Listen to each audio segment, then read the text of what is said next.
First off, I'd like to say thank you very much to Robert Crouch and Fulcrum Art for inviting me to participate in the festival. It's both an honor and a pleasure to be here. The Middle Passage changes everything. These words, written by John Drabinski in his book discussing the work of Martinican writer Edouard Glissant, can serve as a link between the realms of art and science when considering the trade in African bodies that were enslaved in the growth and sustenance of the Western colonialist project. Blackness, and by extension, Black people, occupy spaces of hypervisibility and invisibility, at times simultaneously. Chained together on board these vessels, these slavers, as they were called, the humanity of the human cargo was invisible, having been reclassified as goods carried on a ship, and, upon the end of the voyage, converted into the unpaid labor that constructed and nurtured the New World and the colonial empires of the West. Concurrent with this classification and reclassification process are the many timescales of Blackness, for it can be said that Black people exist within and outside of linear time. Consider for a moment the residence time presence of millions of Black bodies deposited into the ocean depths during the course of 400 years of slave voyages, each beginning the unspooling of their residence time presence as they drift downward through the ocean depths. We can consider the Middle Passage as a site of transition, a fluctuating time portal, much like the one in the episode of the original Star Trek television series titled The City on the Edge of Forever. Except instead of offering time reels for the past for the officers of the Enterprise to escape into, the Middle Passage offers the altered temporalities of numerous futures born of radical trauma, of abyssal endings and beginnings in the limbo between corporeal life and death. In her book, In the Wake, on Blackness and Being, the scholar Christina Sharp describes the residence time process of Black bodies deposited into the ocean from the decks of slavers. Human bodies like ours, composed mostly of water and salt. The time it takes for the ocean to completely consume a body, its residence time, can be up to 260 million years. The expansive timescale of residence time allows Black people to see other temporal threads that trail and envelop us as we move through life. Conceiving of the ocean as a repository for life and memory, and as a territory of transition for the human, allows us to move beyond what UCSB professor Melody Zhu, whose voice you will hear in the presentation, labels, quote, a land bias, one that is certainly present in our thinking about the slave trade. Considering the voyages of the slave trade apart from a land bias is something that I have been engaged with as an artist, but also as a member of the Ocean Memory Project, an art and science collaboration investigating the question of whether the ocean has memory. The question was posed at the National Academy's Keck Futures Initiative's Deep Blue Sea Conference in 2016. This cross-disciplinary blend of oceanographic research and related creative output spearheads an inquiry that attempts to answer the question of whether the dynamic structure of the ocean can record environmental change on a variety of timelines.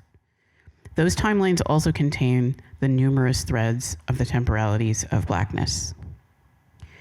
There is an entire evolving ecosystem that is activated and energized when something is thrown into the ocean, corporeally alive or dead.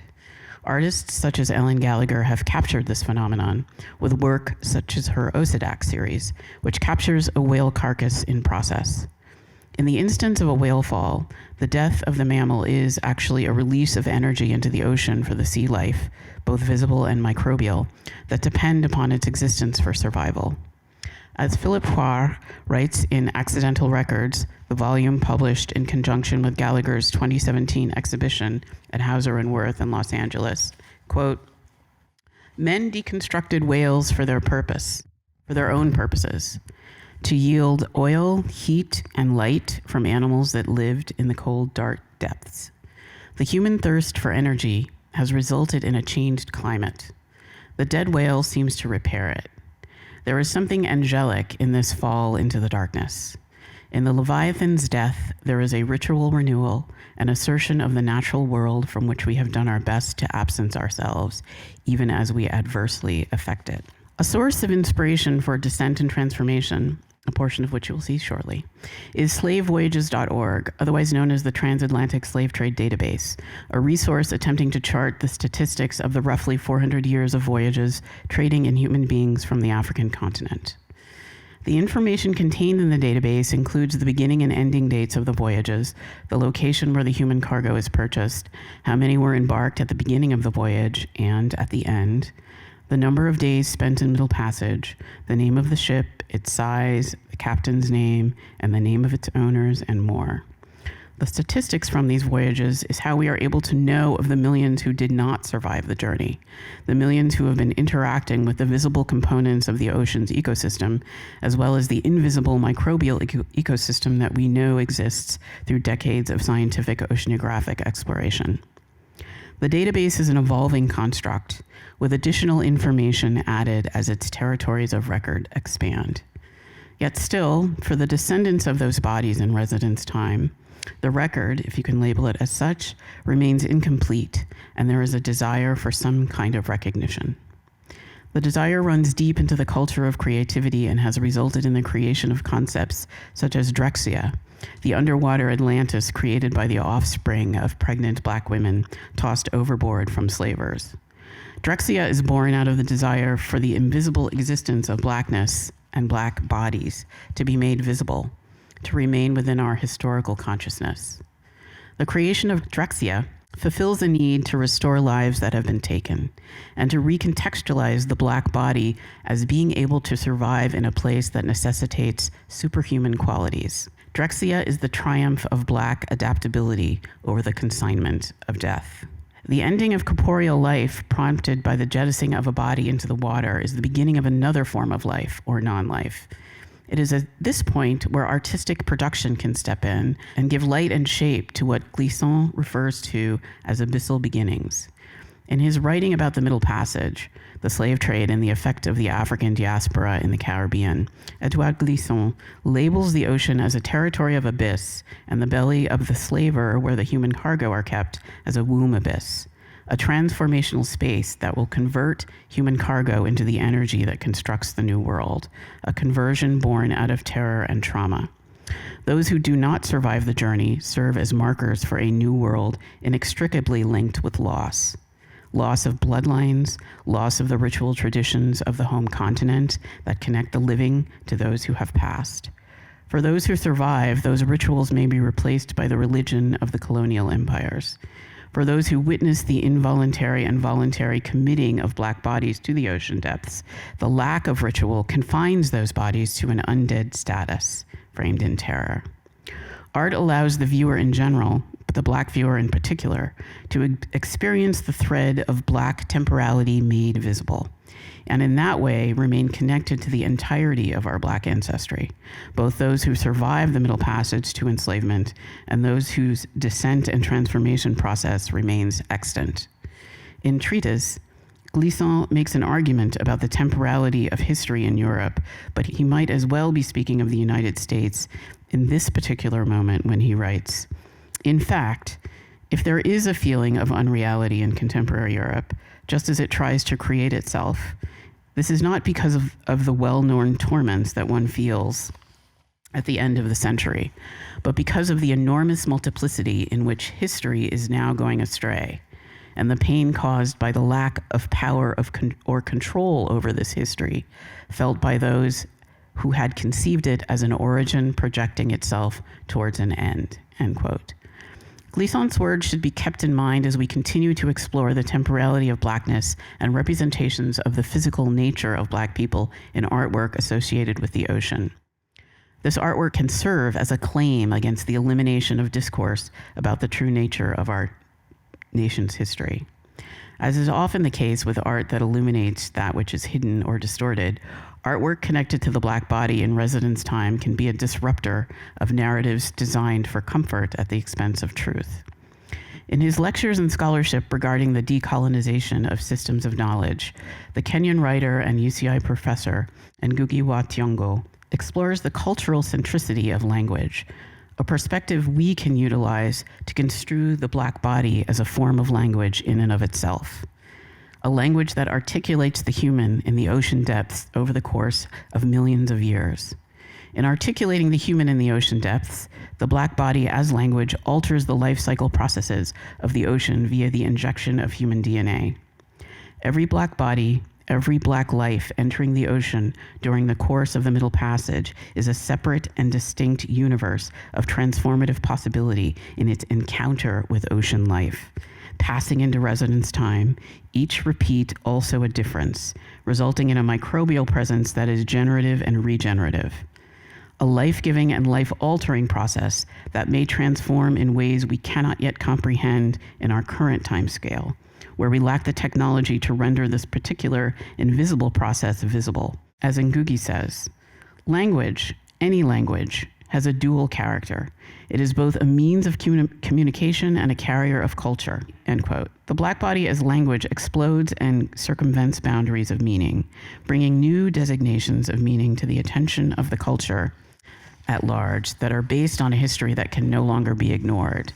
Or, as Glissant puts it rather poetically, quote, the histories that have emerged of the peoples that are now visible dissipate the linear harmony of time.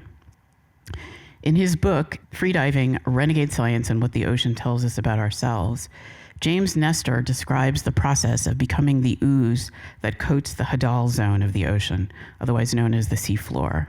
And we can use it to surmise what happened to those black bodies tossed from the decks of slavers now in residence time. Quote, first you need to die and be eaten, then excreted, then have another organism eat that excrement, then have yet another animal eat that organism that just ate that excrement, and so on. This cycle will repeat until all that's left of you are a few million molecules spread out like a constellation of stars across the world's oceans. And you've still got a few thousand years to go before you become ooze. Another source of life on the seafloor are hydrothermal vents, such as the Mid-Atlantic Ridge, discovered in 1953 by geologist Marie Tharp, which extends the entire length of the Atlantic and contains widths of up to 1,000 miles. We now know that hydrothermal vents are home to chemosynthetic life that exists outside the range of the sun's rays in perhaps hundreds of thousands of small, distinct biospheres. The ocean's depths contain areas previously thought to be inhospitable to life that are instead teeming with their own exclusive organisms and animal life. Their discovery has yielded a host of theories as to the source of life on Earth. Over the course of the time scale of the black body in residence time, if we accept that the processes of hydrothermal vents may indeed be the source of life on Earth, we may in fact be in the midst of a cycle that will generate a heretofore unknown version of the human, millions of years in the making. The black body as language is interactive and generative. Its mode of communication is with other forms of life. It is not a spoken or written language, but one form of life encountering another, and the process by which both are changed. Now, I am pleased to share a portion of Descent and Transformation, a multidisciplinary collaboration made possible by the Ocean Memory Project, and this is the beginning thread of an evolving piece.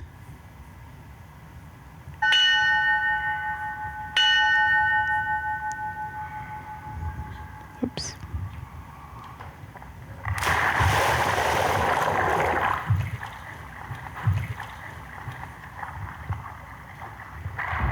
Christine Sharp imagines a human body falling into the sea and sinking to the seafloor, conjuring in a key passage a vision of the terrible death of Africans who were thrown overboard from slaving ships during the Middle Passage, left in the wake. She writes, quote, "We, black people, exist in the residence time of the wake," unquote. The wake, Sharp argues, quoting Toni Morrison, is a time in which, quote, "everything is now. It is all now." Descend into Bahamian waters and arrive to the shallow seafloor as kinds of pilgrims investigating this sea, taking up short, walking, breath-holding residences in waters that hold heavy history, a history of slave ships and of bodies disappeared, deliquesced in residence time, into the ambient water. This holding of breath is a kind of witnessing. In the age of I Can't Breathe, the terrible refrain of Eric Garner, George Floyd, and so many others struggling or dying in the weathers of white supremacy and police violence, descending underwater to hold breath is both an act of seeking refuge and of enacting resistance.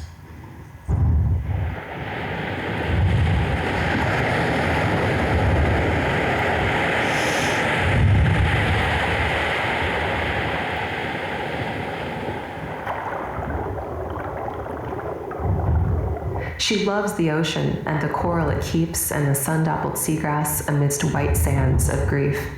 There is no ladder. There was never a ladder. Only the side of the boat and a giant stride. She could dive from anywhere to look for the ancestors. She must delay inhaling. She must drown in reverse, kicking arms and legs to descend against the body that wants to float. Without the power of flippers, unlike Cousteau, her soul's ready to feel what the fish scales know. When toes tap sand, she opens her eyes, almost inhales in surprise. The Mahoney is covered with bright purple fans, yellow sponges, ink-dark fish, and neon wrasse. Like a ballerina descending on Mars, pointed toes stroke the surface of debris, the planks of disaster folding their holds, evidence of damage worn away, no more drowned faces staring toward the sun, salt blended into salt. Words are orientations, words are intentions. Walter Benjamin was wrong, the wreckage is not behind, but below, alive, gazing through pixels and glass. I am not she, you are not he. Together we want to witness the damage, but not forget that many have lived here. The sea is another story. The sea is a question of power. From the ocean womb springs the bubble metropolis, the wave jumper, the deep sea dweller, Drexia. Adrian Rich imagines we are the half-destroyed instruments that once held to a course, but I see a mermaid buoyed in black who finds her way back to the scene where her chest bears the stress of holding breath another moment, just one more look, camera circling a pile of encrusted chains. That's enough for now. The hold is collapsed. No need to stay. Speed to the surface, drink the air, be. Finally, in theorizing about the black body in residence time and as language articulating the presence of the human, a unique presence that may transform in ways we cannot yet comprehend in our current timescale, that may yet exist millions of years from now, we are practicing the art and science of abduction.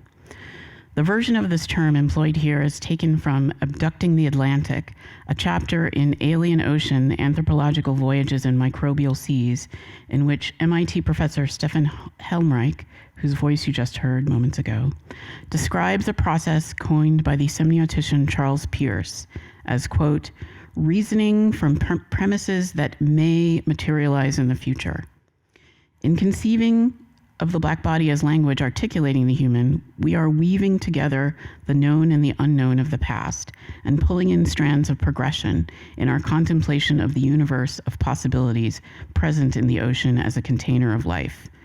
As Helmreich states, quote, abduction, in other words, joins hope to reason, present text to future contexts, contemporary life forms to scientific forms of life yet to come.